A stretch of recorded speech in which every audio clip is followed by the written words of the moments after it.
Welcome to an all-new edition of Northwest Profiles in the all-new year of 2026. Good to have you with us tonight. With pleasure, I'm your host, Tom MacArthur.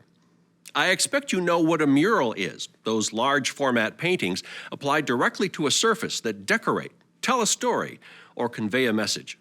Have you ever met a muralist? You're about to in our first story.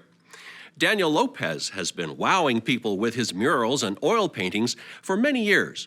He says murals help him express his love for our area and connect with people in a big way. I think one of the most amazing things that come from my artwork is that it gives me the ability to connect. My name is Daniel Lopez, and I'm from Southern California. I've lived up here in Washington for about 15 years now. Daniel Lopez is a muralist and portrait painter whose style is built on his life growing up and the masters of the past. Growing up, I especially remember my dad's tattoos. He had like these street Chicano art, prison, and like pain and love and suffering and all these things. It was almost like a mural to me. But then I also love the Renaissance work because it's so extreme and so dramatic. Those two styles just kind of naturally started like mending together.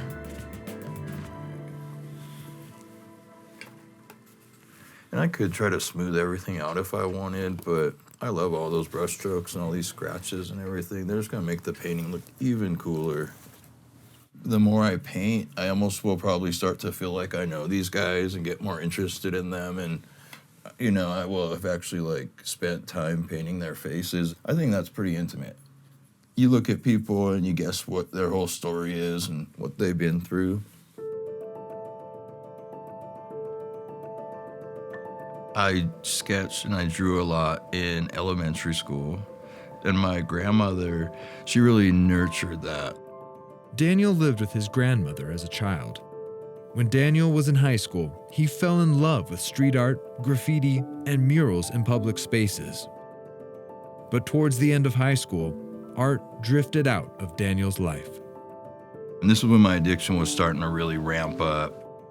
I dropped out of high school about 18, and then I was used until about 31.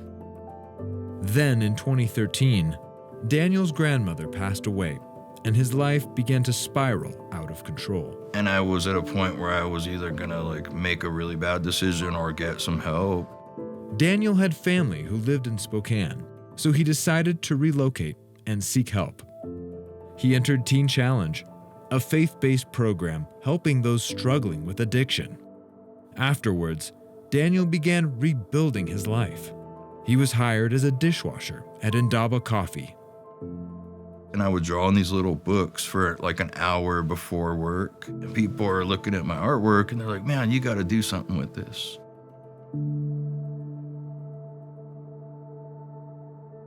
It was 2015 and I had gotten the opportunity to paint my first real mural. It was the YFC building off of Ash. It was like this big long wall. This was my first whole city block type of mural.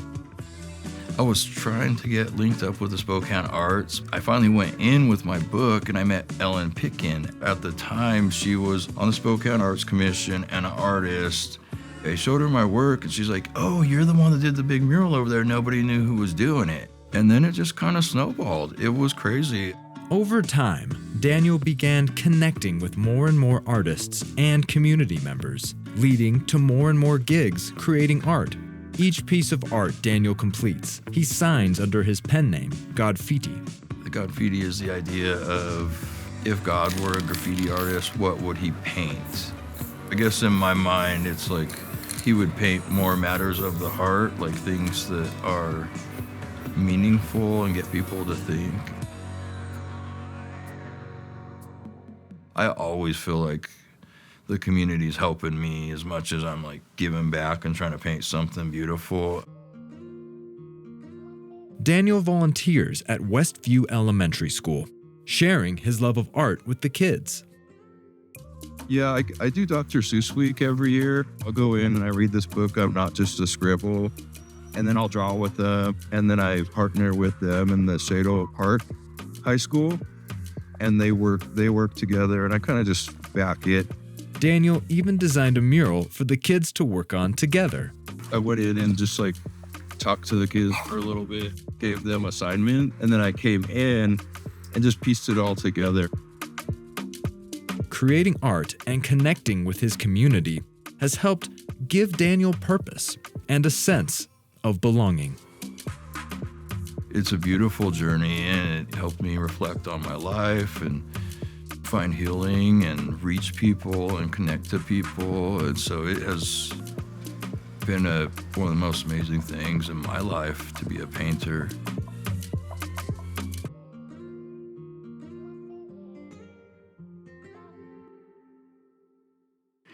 Daniel is also known as Godfidi. You can find him online by that name, godfidi.com, or on Instagram.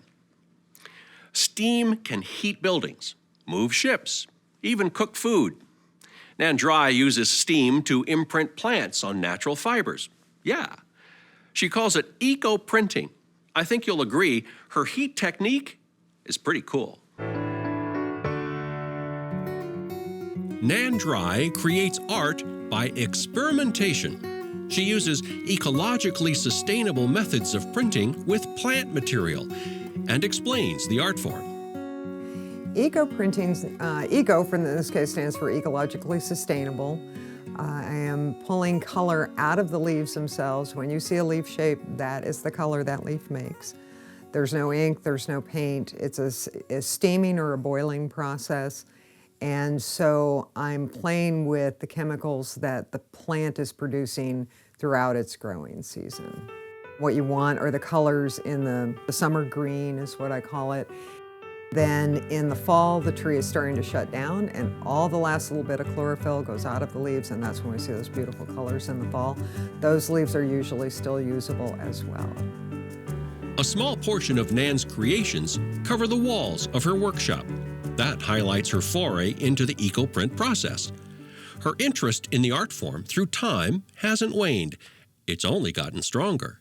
It's a form of natural dyeing. You're mixing a mordant, which is a metal, onto the fabric first, and then placing the leaves, and then rolling the whole thing up under some kind of pressure. I tend to roll things in a jelly roll, but you can wrap them around rocks and tin cans and all sorts of things. You want that pressure so that you get a really nice print of the leaf. And then my method is to steam the roll of fabric over boiling water. You can boil it as well for different reasons. I just love the really beautiful prints you get from steaming and that really good contact between the layers of fabric. Never steam this stuff inside. You don't know what fumes are going to come off of it.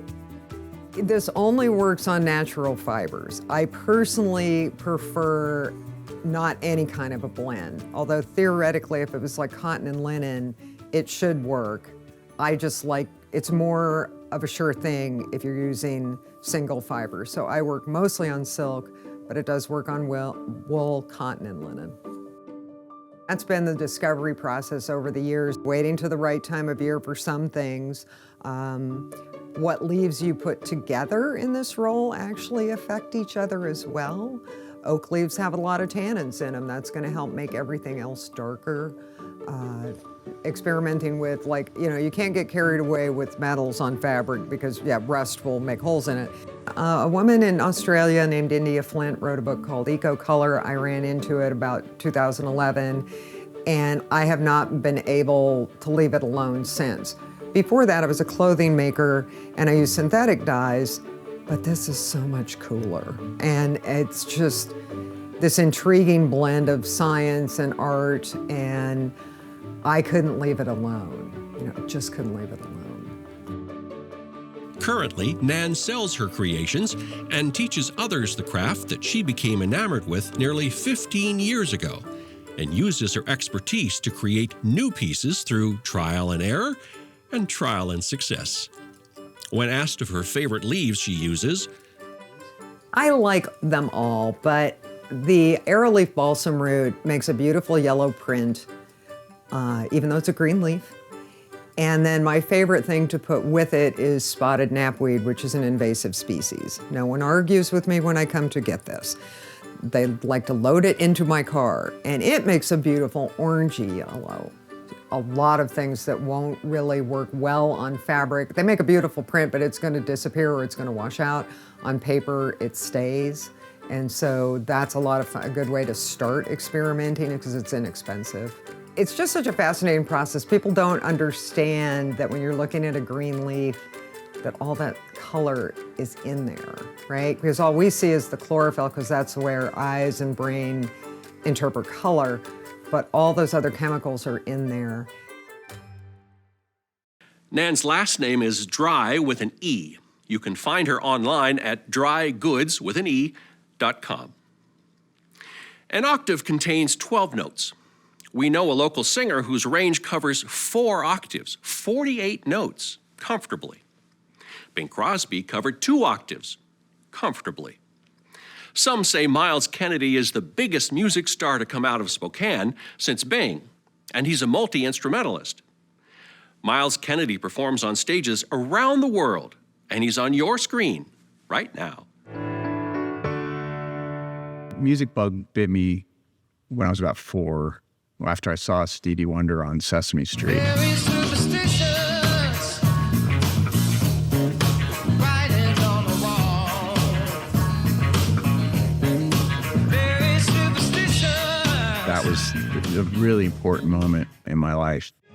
Recording artist Myles Kennedy can trace his success to growing up in Spokane's supportive music community. I do owe a lot of it to my mother. I was probably about 10, and she said, I really would like you to pick an instrument, and started on the trumpet. So that was the beginning.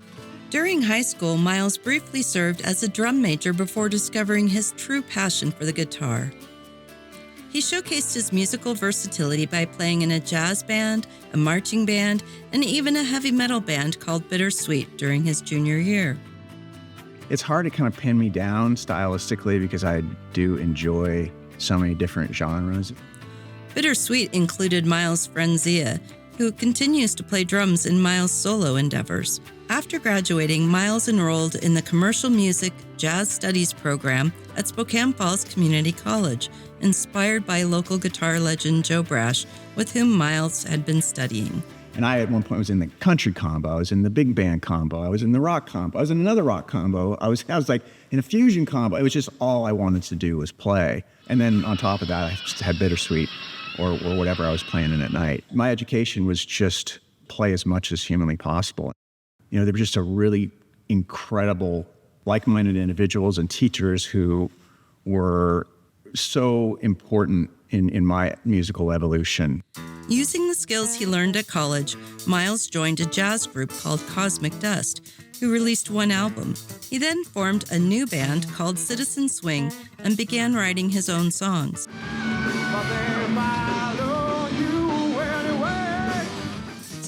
The group released 2 albums, with the second one being written entirely by Myles. In 1996, Kennedy formed the Mayfield 4. The band created a demo to secure gigs, and one song from the demo, Don't Walk Away, started gaining attention in the music industry. Before we know it, we had all these labels in our shows. Labels began competing to sign them, but ultimately they chose Epic Records after the label's president flew to Seattle to catch one of their shows. You know, I flew all the way across the country to see your band. That's how bad I want your band. I didn't fly out to see Pearl Jam or Rage Against the Machine, but I flew out to see your band. And I was like, okay, well, we're signing with this guy. However, the band soon faced the harsh realities of the music industry. By the time Fallout, their first record, was released, the key person who had brought them in was no longer at the label, so they didn't receive the support they needed to succeed. During the band's 15-month tour in support of Fallout, they opened for Creed on a handful of dates, which is how Myles first met lead guitarist Mark Tremonti. Then, 5 years later, you know, I get a call and Like, hey, what's going on? A long time no see. Would you be interested in doing something? And flew to Orlando about a month later, and 20 some odd years later, we're still doing it. In 2009, Myles received a call from Slash of the legendary Guns N' Roses band. Slash invited him to add vocals to a couple of tracks for his solo album. This opportunity led to touring with Slash and eventually expanded into a permanent gig. Slash, featuring Myles Kennedy and the Conspirators, has released 4 albums to date, with another one on the way. And then the Conspirators, that whole thing happened, and it became a team, a band. 15 years later, been a great ride. Myles embarked on a solo career in 2018, releasing the deeply personal album Year of the Tiger. In the year of the tiger.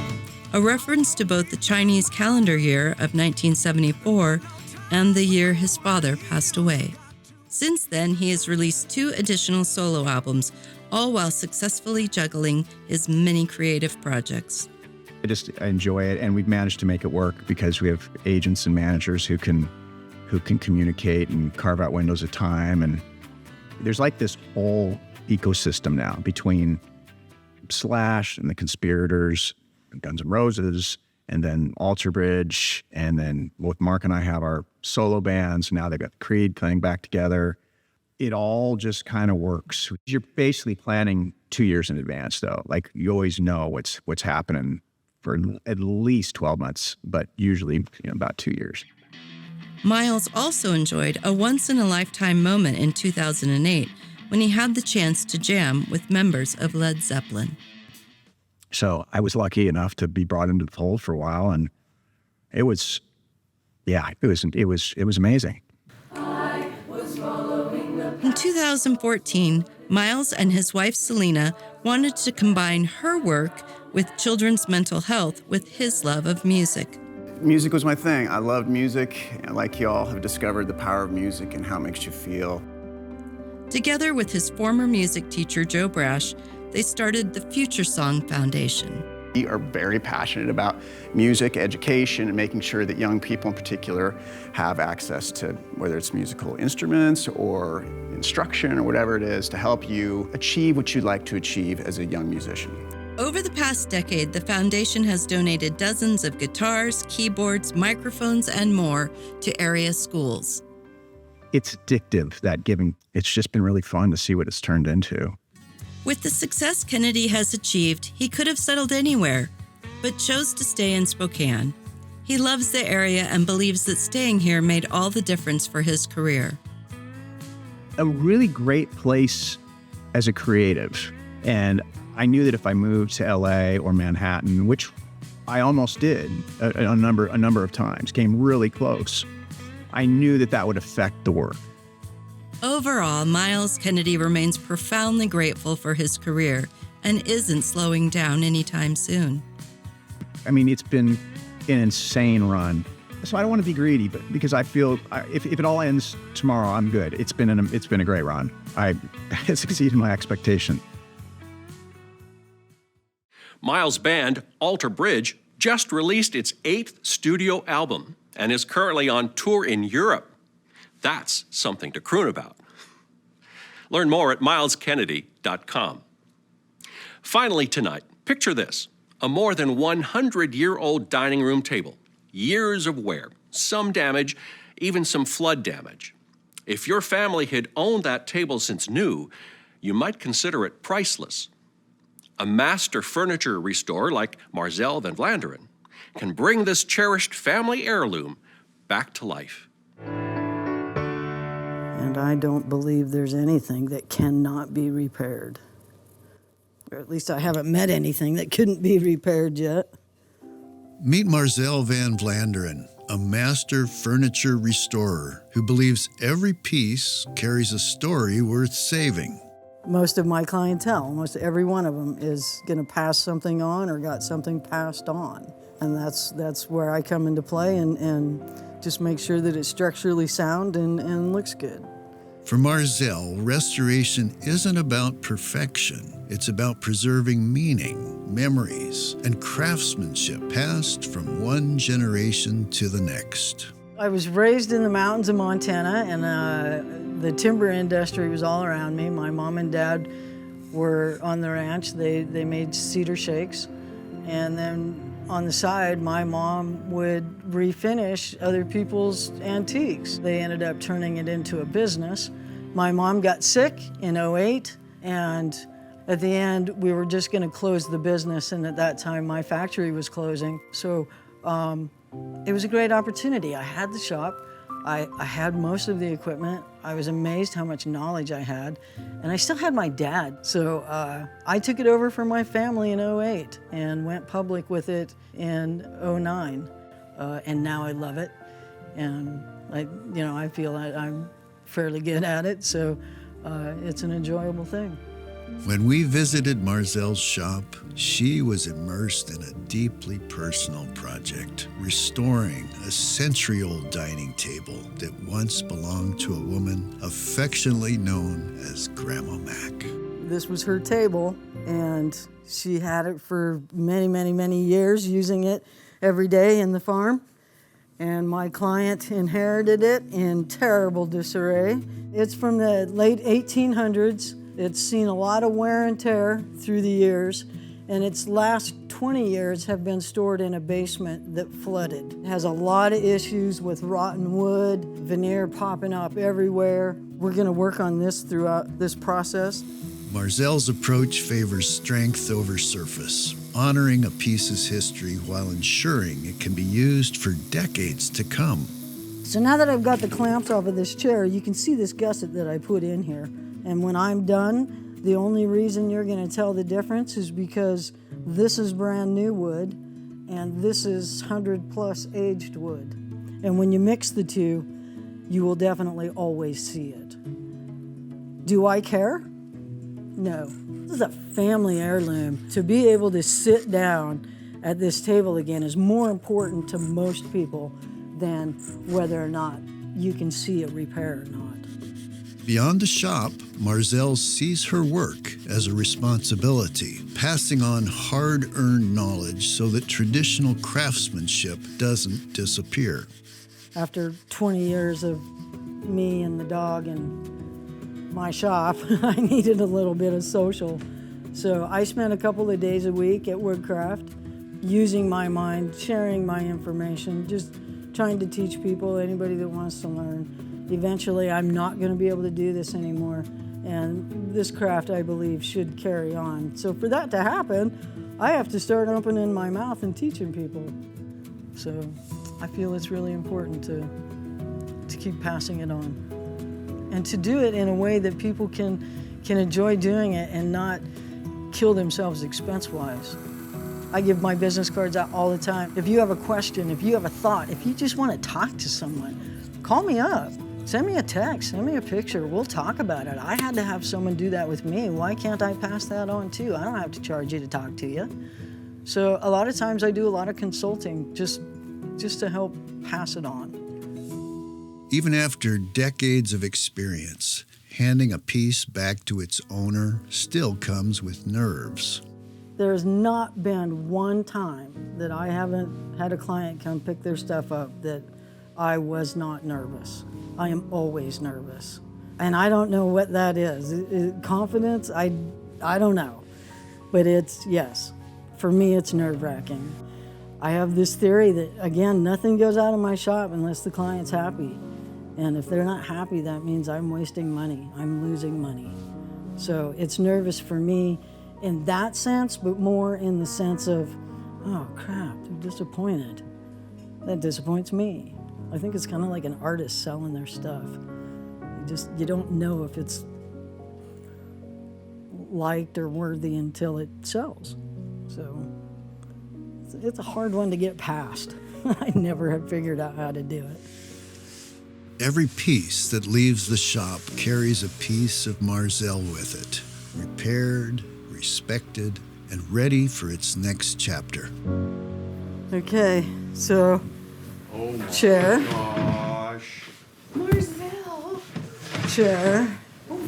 Oh, whoa. Chair. Oh, my God. Oh, Marzell. Beautiful. Grandma and Grandpa Matt Grandma would be will so be tickled proud. to death. That's awesome. This is why I do it. This is why my family did it. For this right here. And my mom and dad were so more about the people in the story than they were about the furniture. So hopefully I'm passing that on, because it's not just a piece of furniture. It's a part of everybody's history that sits around it. Marzell is part of the Eastern Washington Makers Community, a community workshop where artisans and woodworkers can collaborate, rent shop time, and take classes with local experts.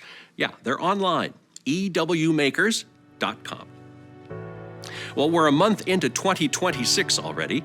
100 years ago, A.A. Milne wrote Winnie the Pooh. Do you have a favorite quote? Here's mine. You're braver than you believe, stronger than you seem, and smarter than you think. Some old advice for a new year. Thank you for inviting public television in tonight. I'm Tom MacArthur. See you next month. Bye for now.